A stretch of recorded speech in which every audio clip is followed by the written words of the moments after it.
Welcome to the 3Haunted podcast, where we bring you all things horror, supernatural, folklore, mythology, and all things that go bump in the night. What's up, everybody? This is your co-host, Ashley Lunar Goddess, Gorilla Girl filmmaker and horror-loving cinephile. I'm just your average podcast-producing badass. I'm John Thomas. Some would say that I go a little too far with my love of all things horror, paranormal, and meta, but I say, talk nerdy to me, and I'm all yours. I'm BJ Sewura, an aspiring paranormal musician who plays live for the dead because the living just doesn't want to hear me.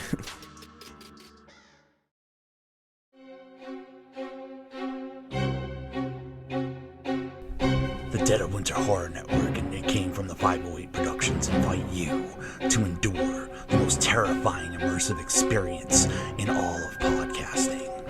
Beneath the Red Umbrella, now available wherever you listen to podcasts.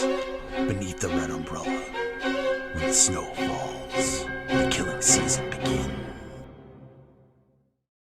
What's up, ghouls, gals, and all of our spooky pals out there? In today's episode, we'll be talking about all things paranormal with special guests Kristin and Desiree from Sterling Paranormal. Welcome to the show. Hi, guys. Hello. That was very in sync. We're related, not by blood, but maybe that's what it is. I feel like when you are related outside of blood, it's even stronger, in my opinion. Yeah. So, because you feel that familial connection, like without it feeling like, well, we're obligated. We're just naturally bound. That sounds weird. Or maybe we're cut from the same star. I like that. How very whimsical. I'll take that over bound by blood. So Sterling Paranormal, I am willing to go out on a limb and say that you are based out of Sterling, Colorado. We are. Yes. Yep, out in the armpit of Colorado. Which is where, as we've watched like numerous beyond hundreds of horror movies, that's where scary things happen. So Yes. rarely do you watch like a horror movie where they're just like, tra-la-la, I'm in downtown New York City, hanging out in Central Park, and oh, there goes a ghost. That slasher stuff and all that happens in the boonies. Yeah, man, where there's nobody and horrible things have happened on the land. Exactly, where nobody can hear you scream. But my question is, if nobody can hear you scream, did the scream happen? Probably not. Killer's like, then we try harder. So tell us about Sterling Paranormal. How long have you been a paranormal group? That's a good question. That is a good question. I would say, so we started with another group. We called ourselves ADI, which was Alternative Dimensions Investigations. I like that. And yeah, I really liked that too. And then we picked up another friend of ours, the one that's not here tonight, Theo. And we just kind of swapped it to Sterling Paranormal. We thought that might be a little easier for people, especially out here.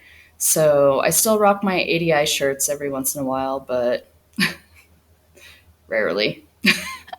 I see you've got like the Sterling Paranormal shirts on. That's really fun. I love the logo. I love that. Is that a ghost in between the S and the P? Yeah. So my buddy is a graphic designer or graphic arts designer, and he designed our logo for us. So shout out to Austin. Yay, Austin, you rule.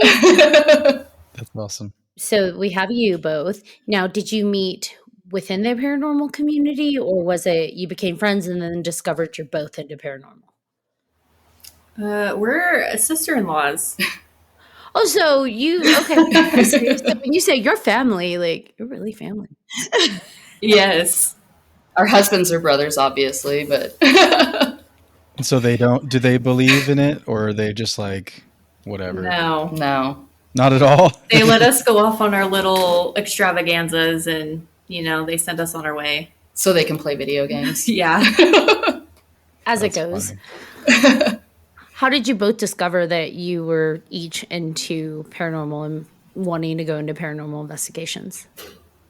So I've been into paranormal since I was 16. My high school boyfriend and I just started going to random abandoned houses and taking photos. And the school, actually, we had huge video cameras, the ones you used to carry on your shoulders, and they let us rent those so we could record out at the houses.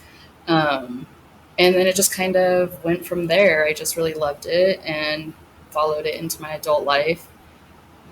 We've been doing this, like I said, probably about 5 or 6 years together, I think. I don't know about you. How long have you been? I don't know. It's more recent. Like, I was working with my dad, and every Sunday he would do brunch, and he would always have on Ghost Adventures. So that was like our Sunday ritual. Like, we didn't go to church. We ate breakfast and watched Ghost Adventures. And that just kind of piqued my interest. That's awesome. And then actually, where she worked was haunted. And that's just right on the other side of this wall behind us. So we used to investigate. It was Sears. And we used to investigate that building all the time. When I first moved in here, I used to hear stuff. And I joked. I was like, there's a guy in the back, and his name's Robert. So flash forward a couple of months, and we bring some equipment down here because we're like, let's check it out. Let's see who that spirit is. And I get Robert through the Phasma box. And I'm like, who's in here? And it says Robert. And then it says Penny. And I thought maybe they meant J.C. Penney's because that used to be next door before that left and they split that building up. Theo actually did some research on our building and learned the original owner, who is now deceased, was Robert Pennington. So I think he was trying to say Pennington. So That's cool. Yeah, it's really cool. Yeah, there's a lot of activity over here. When we were in the building next door, as it was Sears, my dad would place empty like gas cans around, and he'd go down, we do our business, whatever. At the end of the day, he'd go back up, and they'd all be scattered on the floor, on different areas, and he would just sit there and set things around, and they'd move it around, and he made friends with them. He had no fear with it. He's just like, could you just not make a mess of my stuff, please?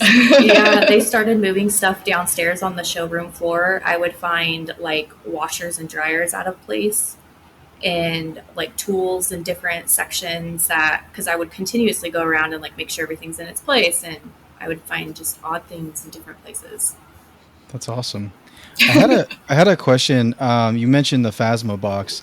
So when I met you guys, it was at the Abbey Monastery in Canyon City, and that was one of the things that you guys use, and that's what I used as well. But is there a reason why, or could you tell us what it is and why you maybe use that over other things? Personally, I just like it. The reverberation is still hard for me to hear the different voices. I always joke I've been to a lot of metal concerts and I can't hear anymore. But the spirit box, that like white noise, I just can't. So that's why I choose the Phasma box, and I think Desiree just goes with me. I just goes with it. She's just along for the ride sometimes. I'm like, I'm just here, present.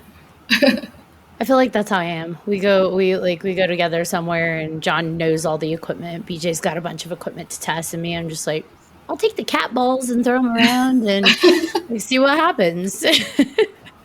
We got so much activity with the cat balls the last time we were. BJ didn't get to come because he was super sick, but we went back to the Abbey, and the cat balls, man, we got so much activity with them. Really? Yeah. Where was this at?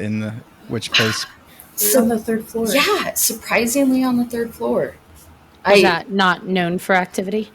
No. I used to work for a company that hosted events there, and the third floor, I'd never take anybody on the third floor because there was never any activity. But yeah, it was wild. Could you speak to us a little bit about the Abbey? Just kind of, because a lot of people don't know about it, and they should, because it's amazing. Yeah, absolutely. Especially because the current people are trying to sell it, and I've heard, I don't know, don't quote me, this isn't factual, but I've heard that the new potential buyers are going to turn it into a strip mall and a hotel. So we want to preserve that. I can't remember when it was built. I want to say late 1800s. It's a Benedictine monastery. The history was the monks had been sent here to try to build a monastery bigger than Notre Dame. And they first went to Breckenridge, and they couldn't find any land there, and it just wasn't like the vibe. So then they came to Canyon City. And I don't know if people know this, but Canyon City kind of has some KKK history. And they happened to own the land that the monastery now stands on. And the monks tried to purchase the land from them, and they declined. And I want to say it was the mayor purchased the land and then sold it to the monks for like a very low value so they could build their monastery. And then it was used as like a boys' school later on. It just has a lot of really horrible history. There was a abbot that was accused of sodomizing the boys, and before he could be arrested, he returned to the monastery and he committed suicide. So that land actually used to be relict, which I learned means something that Jesus touched. They planted or buried on that land to make it holy. After this abbot committed suicide, they removed the relic. My belief is like, what does that open that land up to? I don't really believe in all of that stuff, but it's kind of, Well, it does make you wonder when something is, religion aside, something is blessed and is held out so long as the strong, like, ward, right? To ward off negative entities, negative energy, and that's removed, that ward, that protection. You do wonder all the stuff that was being held at bay, does it just flood in? Right. Which there's some pretty weird stuff there. Yeah, when I went there, there were shadow figures, there was a lot of cold spots, a lot of voices that were from all like children to creepy, deep voices to everything. And yeah, it was pretty crazy. Like every time.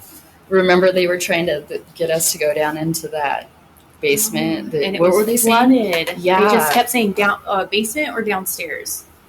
When we were with you, BJ. Yeah, so that actually was called a Eulahorn, right? So that's another extension. That's like another building that's really close to the monastery. And but yeah, that we got a lot of activity in there. But it felt kind of like you, Kristin, you're just very like brave. Like you're like, you're like, where is it? I'll just go sit right where it is, right where the crazy stuff's going on, and by yourself. And I'm like, but it's dark. Like, I don't know. I remember BJ had done an investigation there and called me to do like some face remote stuff. And it's been weird because normally I can feel things, but I don't typically get, I don't know how to say it. I don't want to say messages, but I typically don't get names. And I noticed over like the past year, through video or, camera, like a dog, what a word.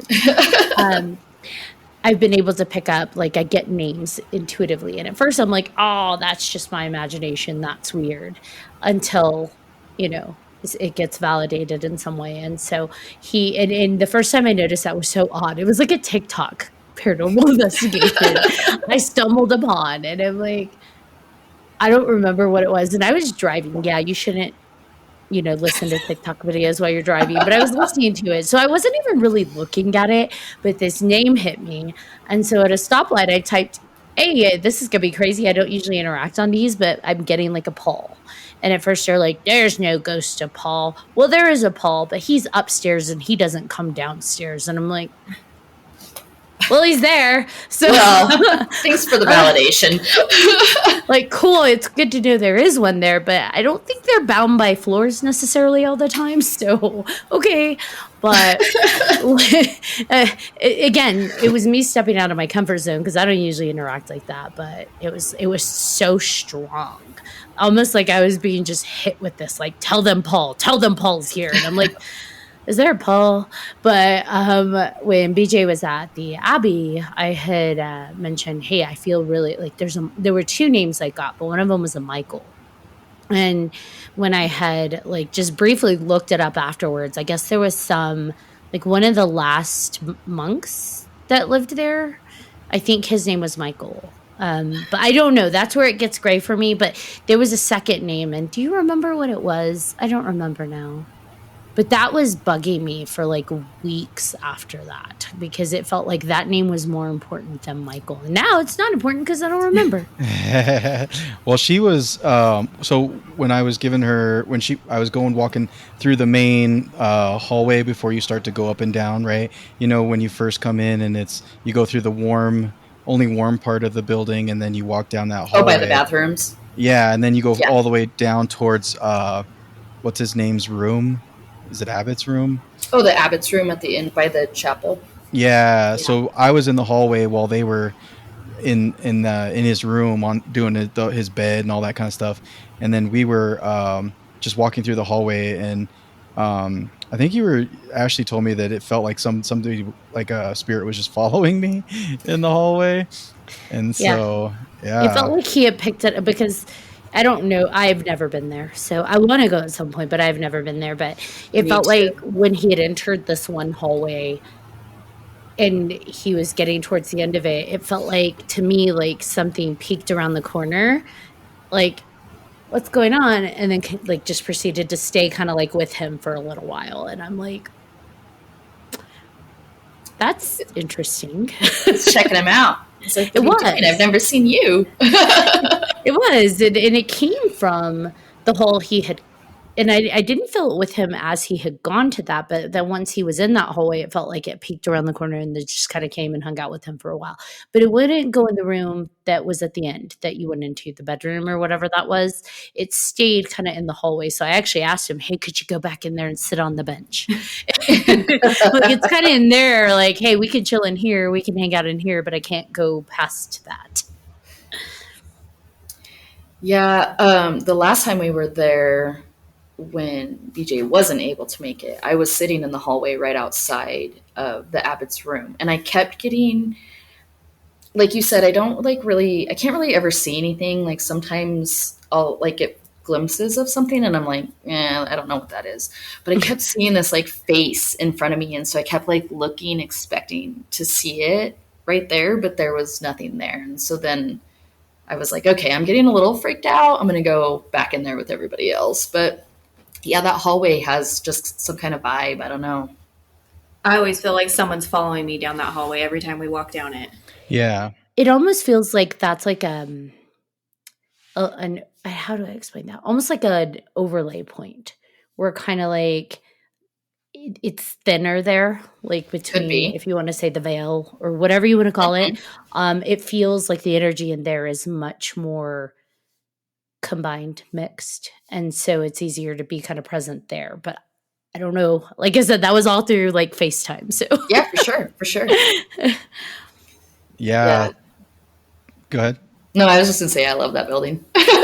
Yeah, and the thing about it is every floor has its own vibe, its own like feeling, and it's like, because what I like to do is like go into a room for, I don't know, 20-30 minutes, see if you feel anything, see if you get any activity, maybe even longer depending on how, well known the room is and all that, and then kind of go from there. And the first night I went there, I was with Jim, and we went to the basement, and that was when we got so much activity. We started playing music, and we kept getting from the spirit box saying like, I really like that song, like Clear as Day, and like keep playing, or play another song or something like that, like crazy stuff. And then a couple of the ladies felt like touching on their arms and legs, which was kind of crazy. So I don't know. So, but it's good and bad, I think, in the basement. I think there's a lot. That's where I like feel the most craziness going on. And I'm addicted to the basement. She wants to go straight there every time I go with her, and I'm like, I don't like the basement. And the last time we were there, we had a girl, Jessica. She was sitting there, and she had headphones on, and she was listening to the Phasma box. And my name did come across there, and I said, no, thank you. Not interested. You can stay over there. I get excited when they say my name. I'm like, How? Kristen's like, pick me. yeah. I'm like, I'll hang out with you. It's cool. She's like, just take me away, please. No, they said that when we were in Eulahorn as well, right? Didn't they say your name, Kristen? They said Then Kristen's. Yeah. There's always, everywhere we go, I swear, there's always somebody following her that's always Kristen. It's because they know you because you've been there so much and you're not afraid, and they're just like wanting to hang out with you, I guess. I don't know. The very, very first time I was ever there, this is a wild story. I was learning for the company that I worked for, so I had to follow my boss, and we were in the basement. And I kept seeing this gentleman like in the doorway behind my boss, because she was standing like in this doorway, and we had everybody lined up on either side of the hallway. And I kept seeing a guy like standing behind her. And I'd be like, hey, sir, you need to come out here. You can't be in the room, and she'd turn around and there'd be nobody there. And then at one point, I was kind of standing where she was standing, and I'm watching down the end of the hallway towards where we say like the creeper is at, by the family room, BJ. Mm-hmm. And this like spirit rushes me, and I could only see his torso up. He had like a green button up and like a blonde, like military high top cut. And I call him Billy because I don't know. Maybe that's his name. That's just the name that I felt. So I call him Billy. That guy followed me home, and I saw him twice in my house. I was like, okay, guy, like, I enjoy hanging out with you, but you gotta go. You can't be here. He also touched me, and that had me like, it was so cold when he touched me, and then my heart was racing all night. I couldn't calm down. There was a girl there that did Reiki, and she like did some stuff to me, and I was all better, but that place is so active. You've got to go, Ashley. Oh, ghost magnet. Now, you said that was, your first experience there, and he followed you home. As you've gained more experience and had more investigations, have you been able to figure out a way to keep things from attaching to you and following you home? Yeah. I wear, like, I have a necklace that I have like tourmaline and other like protective herbs that I believe, might help me. And then it's just as simple for me. Because I noticed I didn't get anybody following me after I just started saying, hey guys, you can't follow me home. You got to stay here, when I leave a property. And then my house has been super quiet, which makes me sad. Makes my family happy, but You can come to my house. It's so flippin' active. Especially our hallway. Always the hallways. But hallway, my bedroom, my bathroom is so weird. Like, we can actively hear things get knocked over in there. And I'm just like, could you please stop throwing a tantrum? I'm trying to go to sleep. they're like, wake up, Ashley. You got to come talk to me. Yeah, and it's like little things because it's a bathroom. So you just hear like little things being knocked over. Like, pay attention to me. Almost like a cat when they knock things off, counter. And I'm just like, could you cut that? Maybe it is a cat. I don't know. But I'm like, stop it. I'm trying to sleep. Well, didn't you actually, after you did the thing with me at the Abbey when you were remoting, that night, shit was moving around in your It was bathroom? that exact night. So Wow.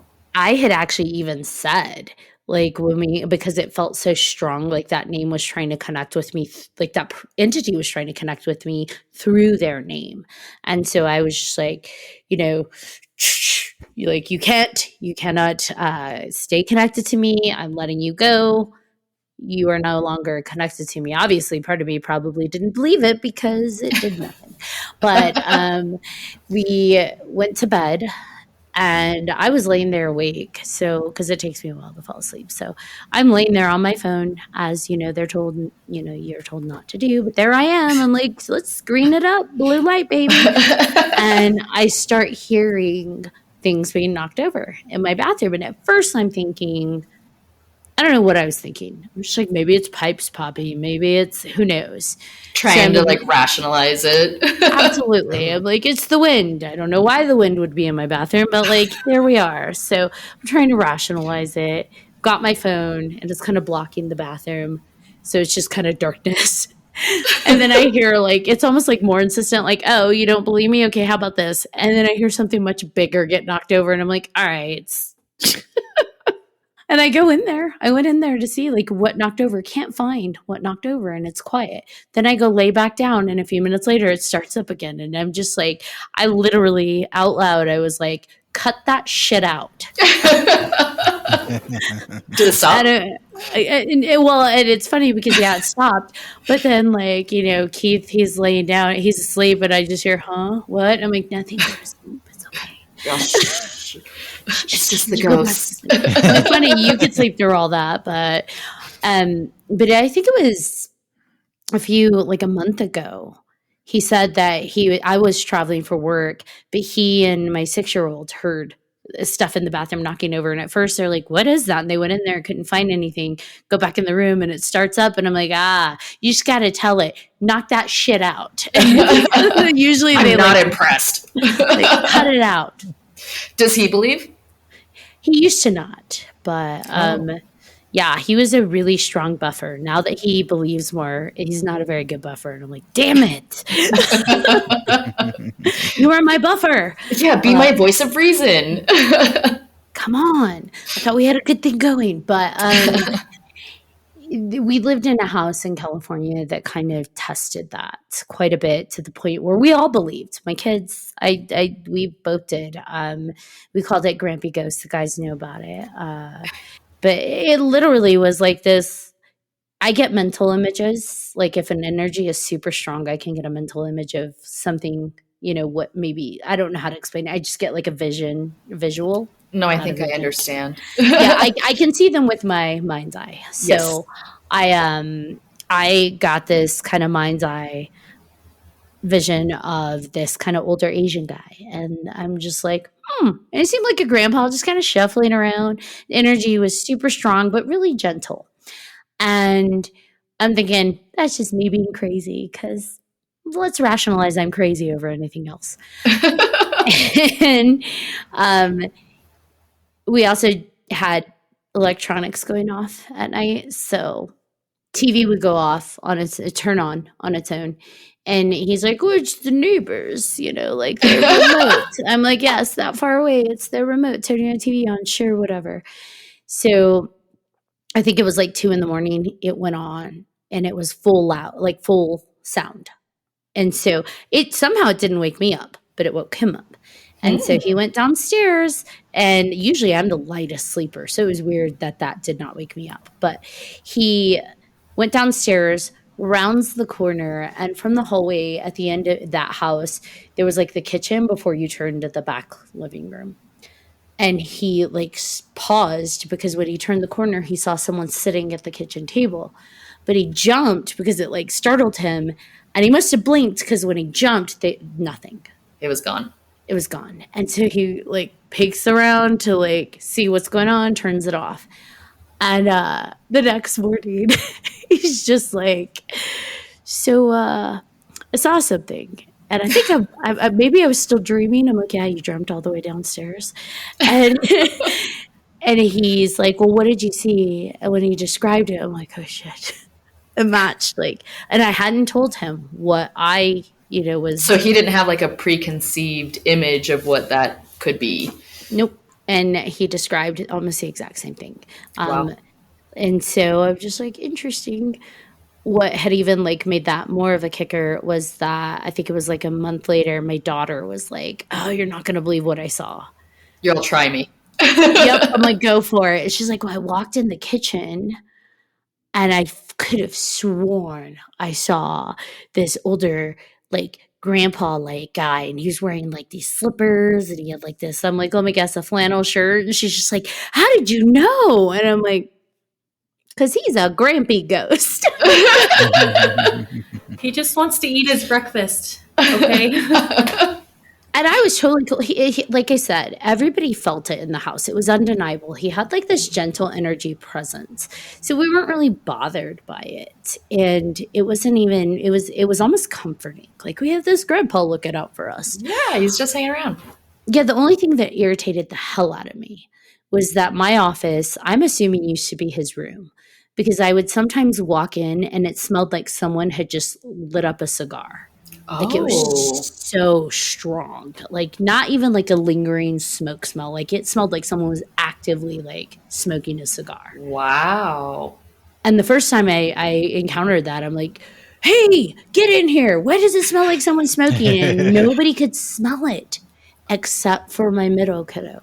He walked in and he's like, ew, what is that smell? And I'm like, how are we the only two that could smell it? Is he sensitive? Yeah. Yeah. He's way more sensitive. The others are, but like, he is way more sensitive. And we were both like, oh, that's gross. So I had to lay rules, boundaries for Grand Picos. And I'm like, hey, look, I know this was probably your room first, but if you could not light up in this room, that'd be awesome. Like, we have a porch. We have, like, you like the kitchen. Like, just maybe not my Anywhere office, but here. Yeah, like, I hang out in here. I edit in here. I don't want to be just inhaling that. Ghost smoke, does that still cause cancer? I don't know. Gosh dang it. Yeah, going back to your whole images thing, that's why I feel the way I do about Robert. So when we very first came to this place to even look at it, this is my salon. We're in my salon. Before I came here to look at this place, my husband and I walked in and I immediately got this image of a gentleman standing in the back, like an old grandpa farmer, leathered skin, coveralls. Robert. I'm pretty sure that's Robert. And he follows me everywhere, but I think he's trapped at the Abbey. I need to go get him. I don't know. Just go in and be like, Robert. I've been calling him. I'm like, come home, Robert. You can leave anytime. So, Kristin, I was just remembering that you had a paranormal experience. And this is something that we've wanted to do. We just haven't been able to get there, but go to Vegas and do that whole thing. And I remember you telling me a story about Vegas. Maybe you could tell us. Oh. She has a love-hate relationship with that place. So we go there often, Desiree and I. We're obsessed with the Haunted Museum. And we've investigated it because they offer nighttime investigations. Peggy. I kind of don't really want to say because she has disdain for me. Tell him what you made me do. She didn't want to go in there, and I was like, let's just go in there. And you walk in this room, and it's kind of like every room's kind of like a maze.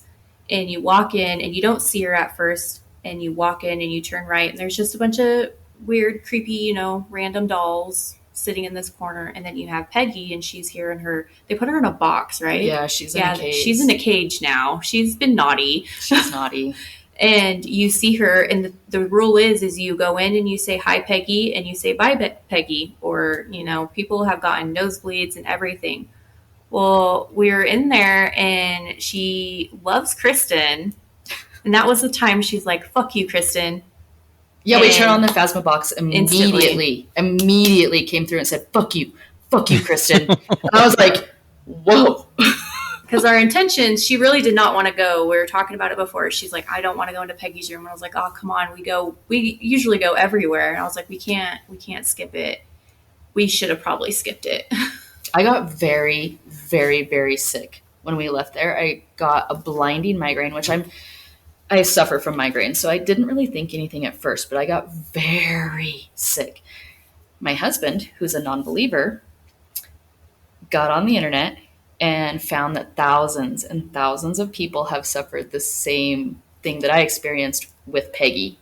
So the next day he's like, you guys can't go back. You're not allowed to go back. And we were like, watch us.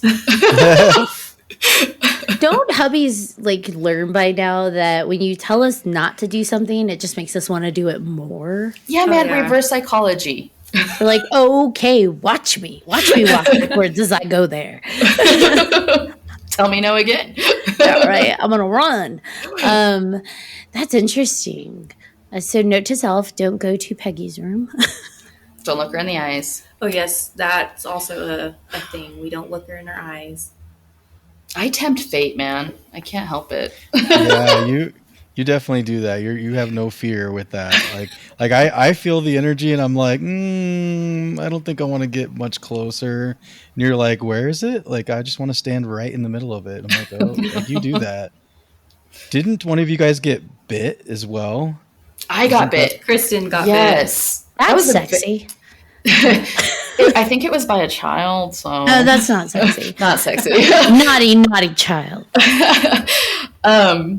Yeah, I have photos of it on my personal Facebook. It was the very first time I think that we went, which was actually, it would be like 4 years ago tomorrow. We got back from doing the nighttime investigation and I was changing in my pajamas and I was like, what the fuck is this on my leg? And Desiree's like, that looks like a bite mark. And so I have progressive photos from the day that it appeared, and then 1 day, 2 day, 3 days. And it just, yeah, it looked like a small mouth, like on my knee. Is the strangest thing. And I didn't feel it. I never felt it. That's good at least. Yeah, I guess. But nobody likes to find random like claws and bites on themselves, though. Well, and I was a little pissed. I was like, you little punk. Like, you just bite me and run away? Like, what happened? That's a much nicer thing to say than I would have said.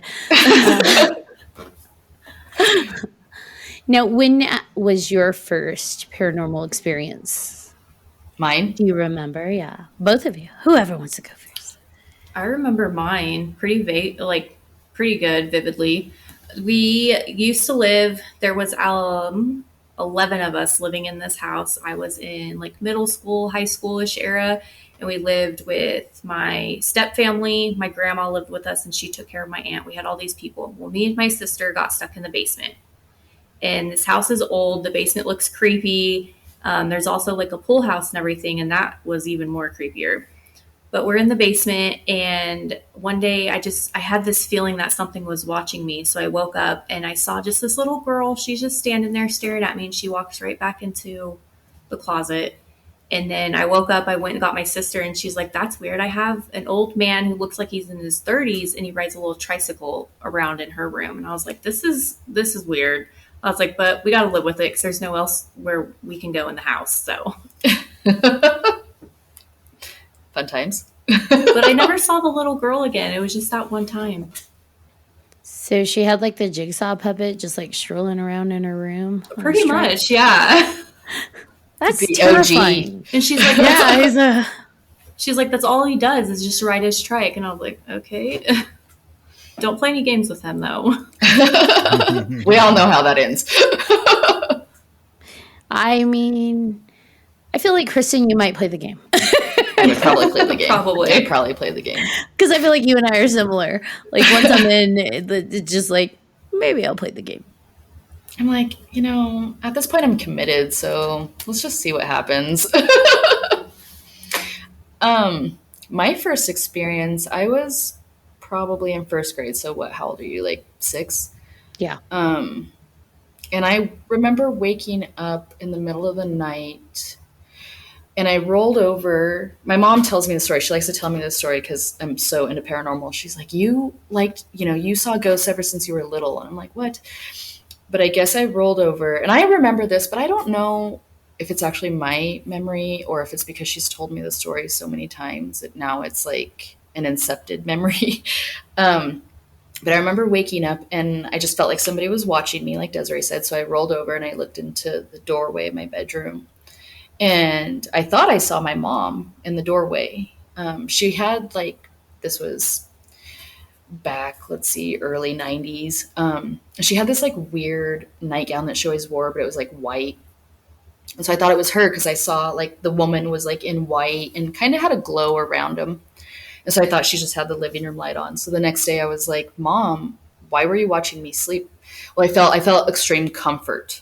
So I just remember rolling back over and going back to sleep. So the next day I was like, Mom, why were you watching me sleep? And she's like, I wasn't. Like, yes, you were. And I told her the story and she's like, that wasn't me. I'm like, should you tell a 6-year-old child that wasn't me? Lie to me, Mom. Yeah. Don't tell me the truth. But Right. and I've been seeing ever since then. So See, I don't think I ever want to see. Like I haven't. I've definitely felt a lot of presences, and I've felt one where the mind's eye I saw a little kid, but I've never actually seen something with my own eyes. It's all just been feeling, and so I don't know if I want it to go further than that, because then once you start seeing, it just doesn't stop, right? Like I feel like you open that box and it just keeps staying open. I don't know. You opened the box and we came. So, sorry. I love scary movies. who doesn't? I don't I don't know, BJ, because I feel like one of the things we've learned over the past few years of the podcast is that like our gifts, if you want to call them that, oscillate and evolve as we need them. So maybe you become a seer for a while and then maybe you develop into something else as you need it. I don't know. Yeah, that's true. I like that. I never thought of it that way. I mean, I've been a feeler my whole life. I feel energy, I sense energy, and anything that translates from that is from the feeling first. So if I get a visual, it's based on the feeling of the energy. Over the last year, I'm becoming more of a seer. And at first, I was like, "God damn it!" You're all, I I don't went, want this. I went this long, and like not seeing.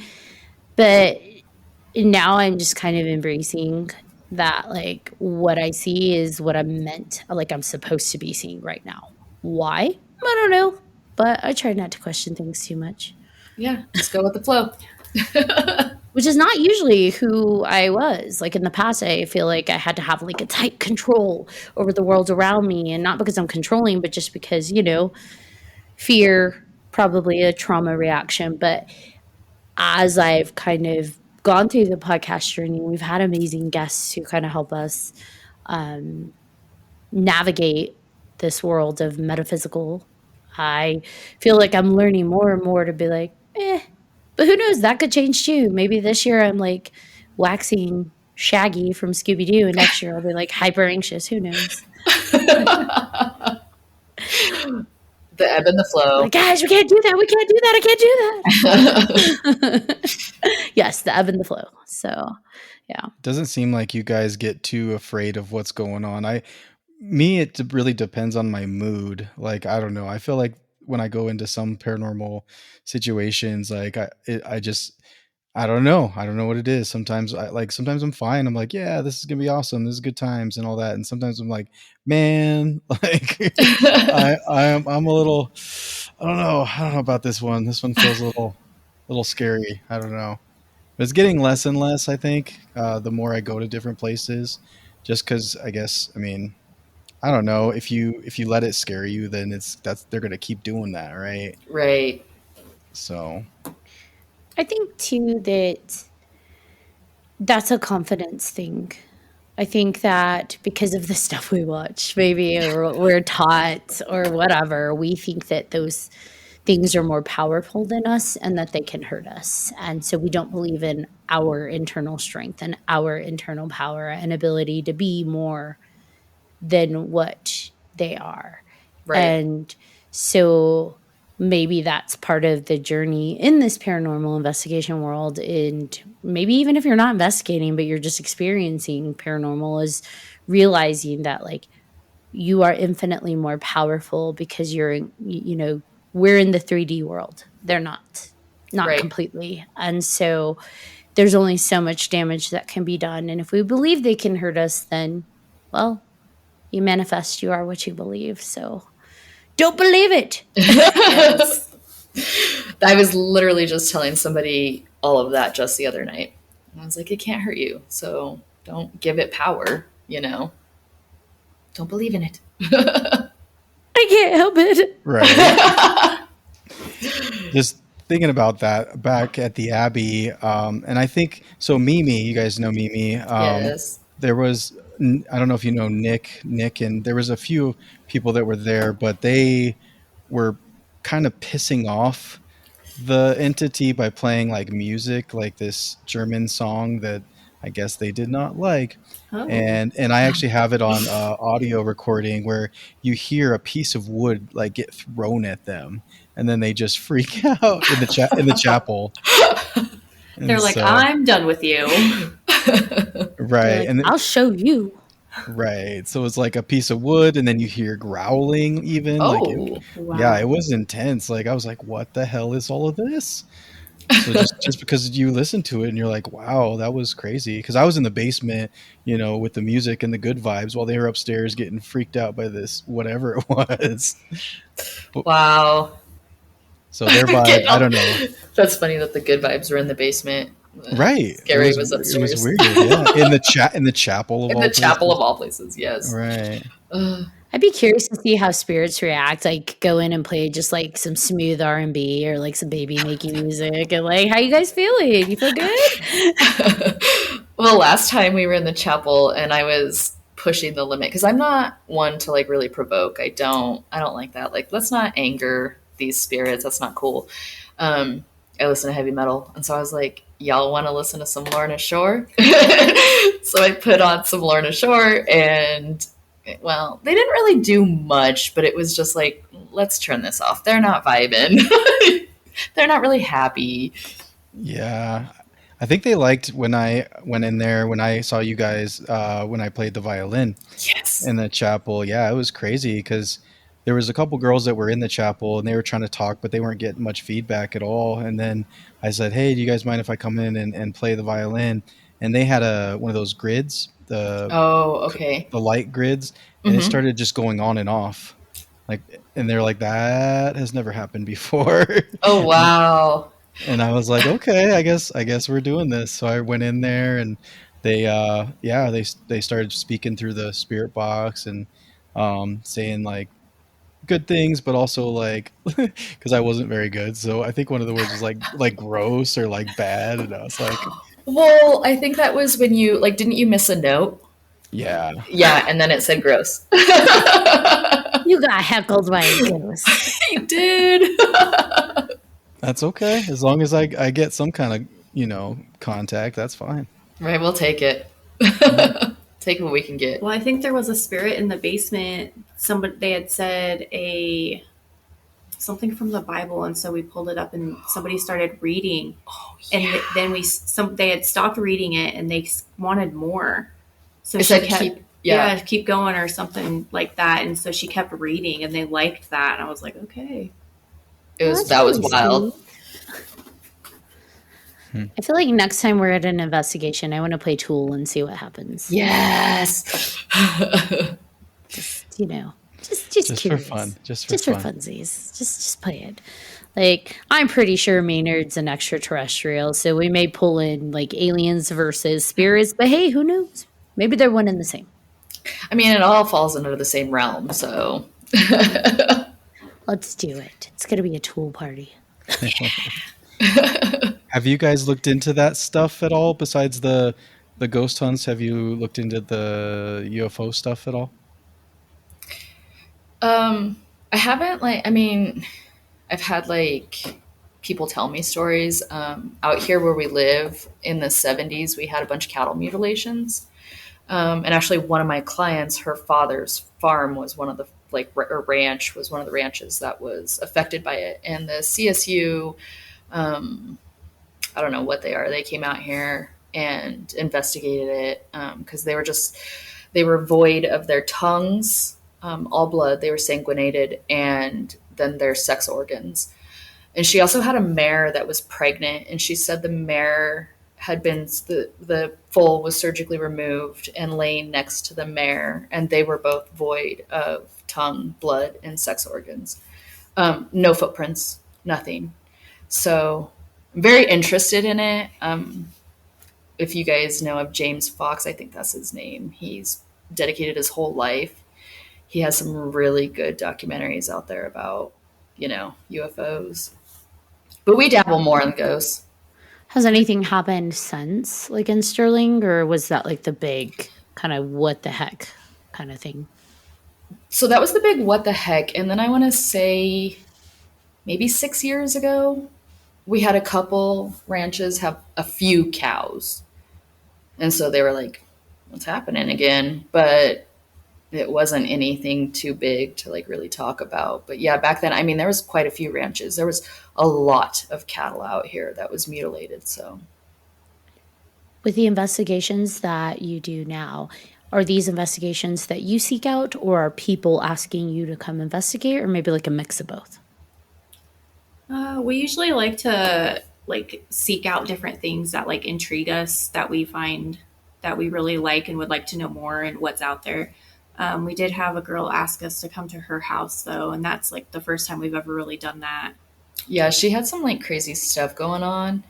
And like her kids were getting injured. And the one little girl, she's very sensitive and she can see the things. And she actually drew me pictures of what she was seeing with like very descriptive words of what was like being said to her and things like that. And that was really wild. I feel really bad for the little girl.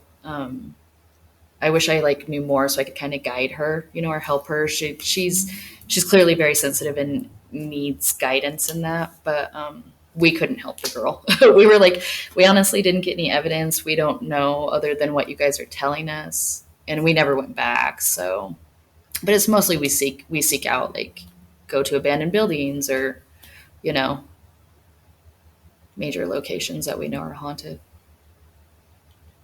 Yeah, that's really cool. I wonder if have you guys ever talked to? I know you talked to Mimi, but like any other like mediums or any kind of metaphysical people that have the gifts that are there that have maybe helped guide you or. I don't have anybody like that. I'm usually the only person that's into all the weird, creepy things in my friend group. Same. Not I'm anymore. Yeah, I'm usually the weird one. I don't really have. I've met a few people over the years, you know, that have gifts, but Mhm. not really like built that connection or networked enough to have the guidance. It's just been kind of myself, just winging it. It was really up until probably about 6 years ago that I really started getting technical with it. I was just doing what I did in high school and what I knew all those years. And then I really started getting into the technology side of it and trying to disprove things, you know, and be a skeptical believer. What do you use? Uh, 'Cause you had a lot of well, toys when I met you guys. yeah, Oh, yeah, we do. She has a lot. I mean, obviously my favorite's the Phasma box. And that's just software. I don't know if you guys are aware. I know BJ because we used it together, but it's just software that was designed by a paranormal investigator. When you upload it to your tablet, you put everything on airplane mode, so it's not even like connected to the internet. It only has like a word bank of like 1,500 words or something, and it doesn't have like any curse words or anything. So that's what I love because when you get like when it says fuck you, Kristin, like that's authentic. It doesn't have names uploaded into it. It doesn't have curse words. So that's very authentic. I know that's real talk, you know? And then I like a lot of other stuff, just like trigger objects, basic stuff that really can't be faked. You know what I'm saying? yeah, I actually used the Phasma box. I went to Scotland. I told you guys. Yes. Yeah, so I went to a couple different places and it actually stopped working for me like a couple different times randomly. I was like, why is this just not working all of a sudden? Like it would just shut. It would just like restart the iPad or the tablet. And I was like, what is going on? But I did get some. So I went on a tour. Is Mary's Close is what it's called, and it's basically this. It's kind of like a acting performance that they do. They go to all these different rooms underneath the city, and it's like where they used to put people that died from the plague and all that kind of stuff. And so when we're down there, they're explaining all these different rooms, and I have these headphones on, and I have my the Phasma box. I'm walking around, and when the tour guide would talk about something, I'd get a yep or like a yes, like that kind of Confirmations. stuff. Yes. So cool. And it's just me just in the group just kind of just listening along, and at the very end of the tour I go up to her and I'm like, so "Do you know this place it's got it's a little haunted?" And she like freaked out. She turned like so white. I was like, "Oh God, I think I just scared her, like at her job." But I'm like, you gotta realize it's an old place and there's gonna be stuff around. And so, but it was pretty fun. I know we still need to get together and talk about that because I wanted to hear all about that. Yeah, yeah. And yeah, I went to another like a cemetery and it just wasn't, for whatever reason, the Phasma box just stopped working again. So it was just one of those things where it's like, what is it, spirits just not, or is it just a faulty stupid tablet? Like, you know what I mean? Yeah. But I was a Hopefully little bummed not. about that. Right. Yeah. So, what motivates you to investigate? Like, what drives you to be like, I want to go in that place. I want to set up these devices and I want to see if I can connect with something. My love for talking to spirits. I love hearing their stories. So, especially if I feel a pull to it, you know, I'm like, gotta go in there, gotta find out who's in there and find out. I guess I could say that's my motivation. I just really like the history aspect of it and hearing the stories, you know, that they tell you or whatever you get off of that feeling. It's just nice to, they know that they're being heard. Yeah. That's pretty cool. So, connecting like on a deeper level to history. Yes. Is there a place that you guys want to go to next? Ooh. We have a long list. I was gonna say that list is long. Let's start in Colorado. Are there like top 3 spots that you'd like to investigate in Colorado? Or even one? No. No, other than the Abbey. I mean, like I said, I'm addicted to that building. I go back all the time. We But just like to travel. Mhm. Colorado, we've been here for so long. We want to travel and see what else is out there. Yeah. Have you been to the Black Monarch in Victor? That's on my list. I want to go there. That's that little, is it that motel? Yeah, it's connected to the Victor Hotel, right, John? Yeah, I think so. Alas, no, I have not. But that company that I used to work for, they would put us up in um, hotels and stuff. And one time, as a joke, they put the team there. And that just happened to be the one time I actually stayed in Canyon. So I missed out on being there. And I was really upset about it because I was like, had I known, I would have said, never mind, I'm going with you guys. But yeah. I want to check out the St. Cloud too in Canyon once that gets finished. They're renovating it right now. Nice. Yeah. I'm actually going to the Historic Park Theater in Estes Park. My buddy bought me some tickets because he knows I like that stuff, and he and his wife are big skeptics. They're like, don't believe in it at all, and so we're all gonna go figure it out together. And I'm Oh, kind of how excited. fun. How Yeah. fun. So we'll see how that goes. Have you done the Stanley? I've never done an investigation. I've been there. I think I've just eaten there. I've never actually stayed there though. So I'd love to do that. I got my best shadow figure image in the concert hall there. Yeah, Yeah. Oh, yeah. I'll have to text them to you. that's awesome.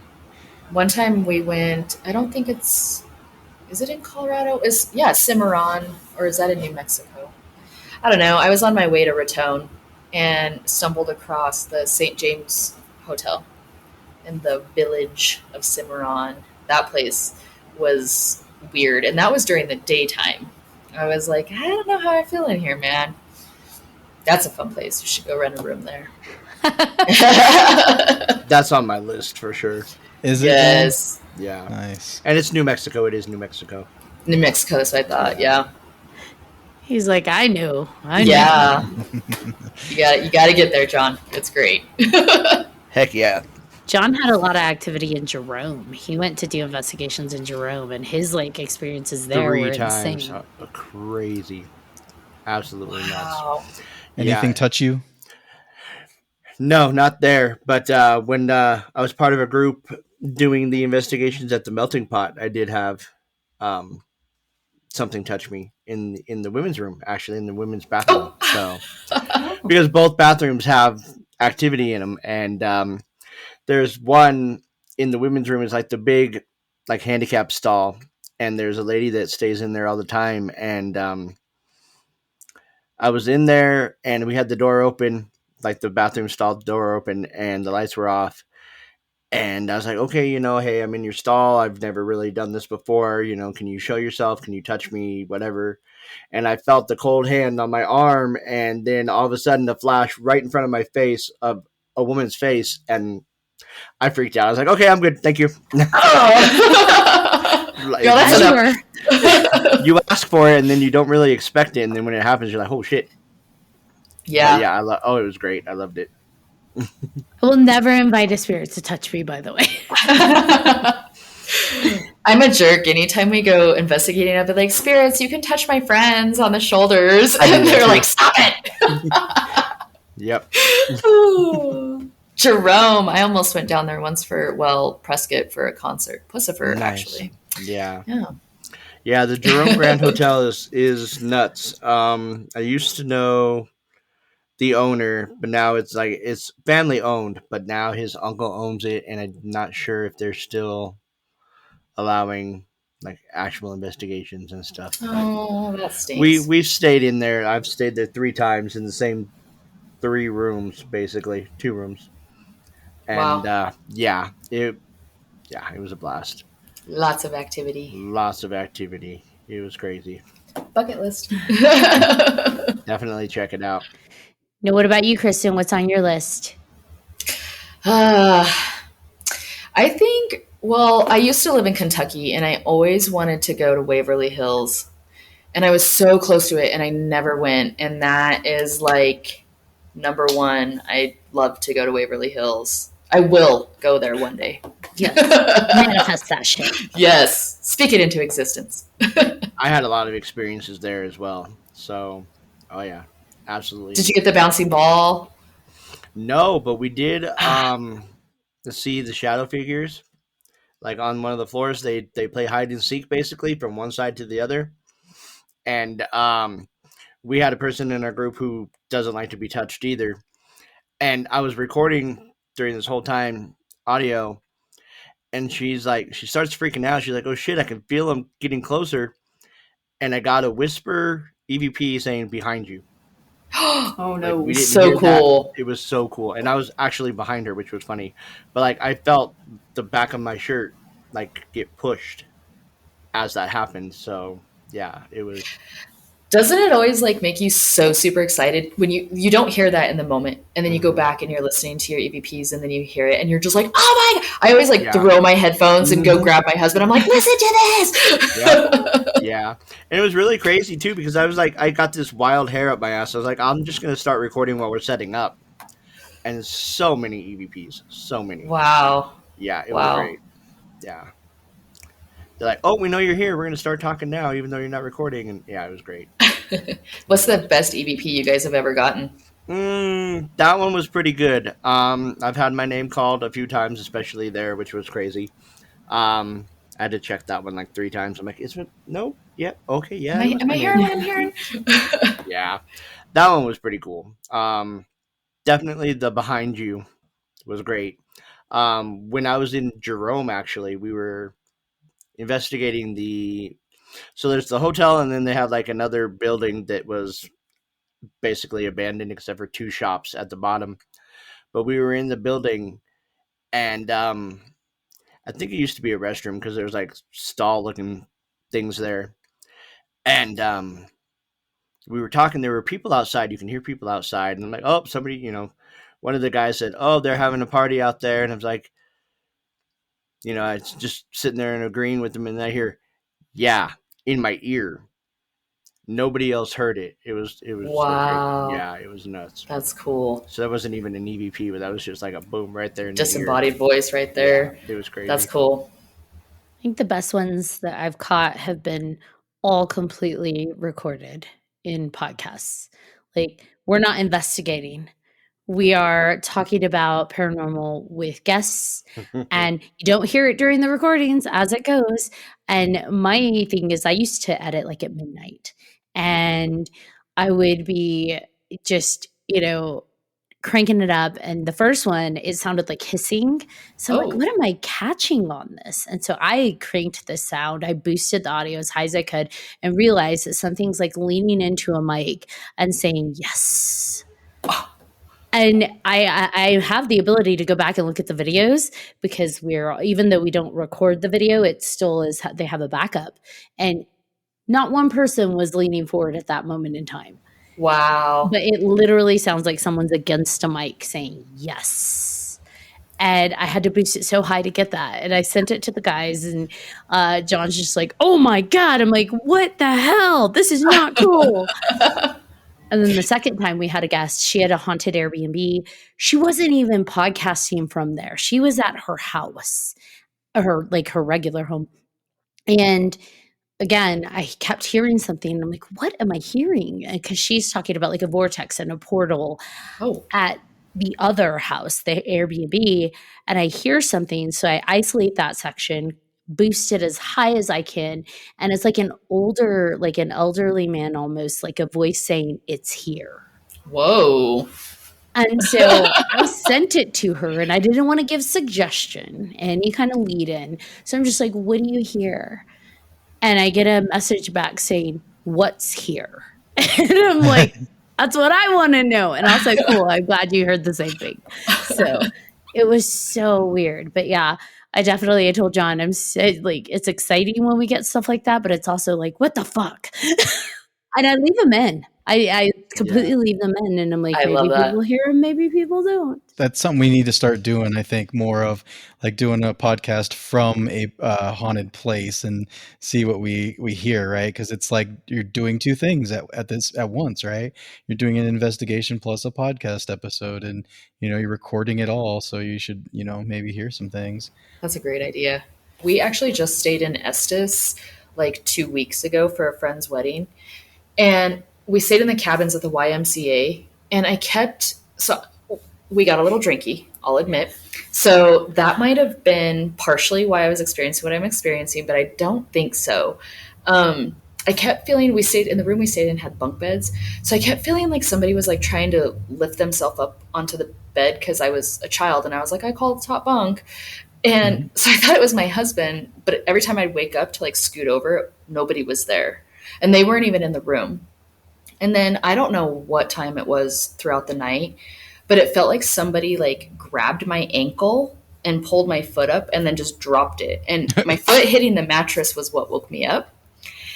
And so I did what you did. Like, I kind of laid there half asleep. Like, my asleep brain was like, was I a drunk and like had my leg raised up? Like, what caused that? And then I had the most vivid dream I have ever had in my life.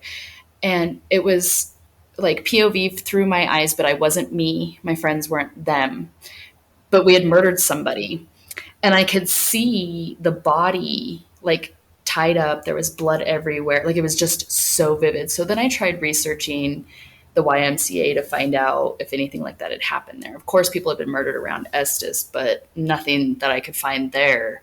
But it was just the strangest thing, that feeling when it dropped my ankle, that was strange. Jeez. Yeah, because it's like you wake up, so you're disoriented, and you're like, what woke me up? Something happened. And your brain catches up. And it's just like, that woke me up. Wait, what? Yeah. Hold on. Like, why though? Why? It's like, this is all the energy I can muster. Yeah. Let me shake your leg. Shake it up, baby. No. Now, if people want to find out more about your investigations or more about what you do, where can they find more about you? You can find us on Facebook at Sterling Paranormal. It is a private group, and you will have to answer some questions like, does pineapple belong on pizza? If you answer wrong, you still get added. So, but the pineapple does belong on the pizza. Yeah. So always say yes. That's awesome. Guys, do we have any final thoughts before we wrap this awesome episode up? No, this is great. I love hearing all the stories that everybody has. Like I had forgotten some of the stuff that John and Ashley had talked about before. It's so great just to reminisce about that stuff, and then to hear your guys' stories too. It's kind of why we do what we do, right? Just to have these stories and to it's those it's one thing to talk about it, but like to remember it in the moment, right? Like that's what it's all about. It's hard, like other people who experience it, they know that you've actually experienced it, so they can attach to it. People who've never experienced it before are like, yeah, whatever. Yeah, all the time. Yeah, so the hope is that more people can connect and start to believe. absolutely. Absolutely. That's what I love about the paranormal community and like meeting people like you guys. And it's just so awesome. Best way to make new friends. Yes. Yeah. Heart. Friends who scream together stay together. Right. Thank you guys so much. Well, I really appreciate, I know we all appreciate you coming on, Kristin and Desiree. And definitely, I would love to get together, go on one big investigation. I think that would be really Yes. fun. That would be amazing. All right, John Thomas, you want to bring this home? No, like Ashley said, thank you guys for coming on. It's been absolutely amazing. And like BJ said, hearing everybody's stories, I love it. I can sit here and talk about different experiences and stuff all day long. So thank you guys for coming on. Yes. Thank you for having us. You. Yeah. And thank you to all of our listeners for listening to this episode of 3Haunted Podcast with your host. I'm John Thomas. I am Ashley Lunar Goddess. And I'm BJ Segura. If you have any questions, comments, or episode suggestions, please feel free to email us at 3hauntedpodcast@gmail.com. And if you haven't done so already, please like, follow, and subscribe to all of our social media. You don't want to miss amazing guests like Kristin and Desiree. Also, don't forget to check out 3hauntedpodcast.com, where you'll find all of our past and current season episodes, as well as guest information and all kinds of awesome merch.